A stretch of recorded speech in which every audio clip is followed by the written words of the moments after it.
Baliho sejumlah kader partai politik mulai terlihat di sejumlah titik jalan di Banjarmasin. Sementara jadwal untuk memulai pemasangan baliho atau alat peraga lainnya sesuai masa kampanye pemilu 2024, yaitu mulai dari 28 November 2023 hingga 10 Februari 2024. Namun wilayah ini sudah banyak terlihat baliho atau alat peraga kampanye yang tersebar di sejumlah titik jalan.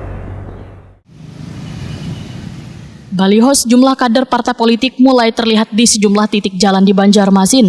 Sementara jadwal untuk memulai pemasangan baliho atau alat peraga lainnya sesuai masa kampanye pemilu 2024 akan berlangsung selama 75 hari, yaitu mulai dari 28 November 2023 hingga 10 Februari 2024. Untuk jadwal pemungutan suara Pilpres Wan Pileg akan dilakukan pada 14 Februari 2024, sedangkan jadwal Pilkada 2024 dilaksanakan pada Rabu 27 November 2024. Namun wahini sudah banyak terlihat baliho atau alat peraga kampanye yang tersebar di sejumlah titik jalan.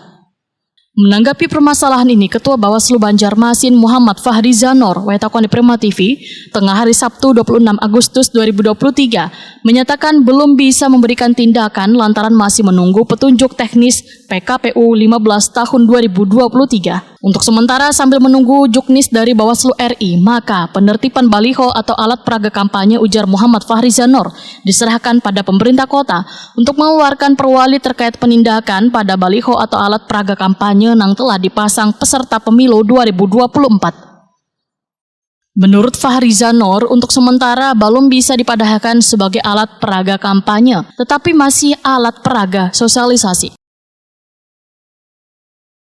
Apa sih memberikan tindakan ya, karena pada saat kegiatan di Forkopimda juga Bawaslu juga menyampaikan bahwa masih menunggu juknis ya, sehingga saat ini yang berlaku adalah perwali ya, jadi ketika nanti ada penetapan itu tugas utamanya yang akan dilaksanakan oleh Satpol PP melalui perwali itu ya.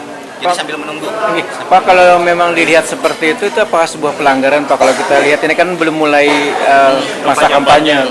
Kalau masuk masa kampanye sudah pasti pelanggaran, tapi untuk saat ini karena masih dalam masa sosialisasi, jadi kami tidak bisa menyebut sebagai alat peraga kampanye, tapi sebagai alat peraga sosialisasi. Nah, dan kami juga masih menunggu petunjuk teknis dari Bawaslu RI terkait alat peraga sosialisasi ini sebelum masa tahapan. Jadi nanti kami infokan lah. Baliho maupun alat peraga kampanye merupakan salah satu media untuk mengenalkan diri calon anggota legislatif atau partai politik peserta pemilu kepada warga sebelum memasuki masa tenang.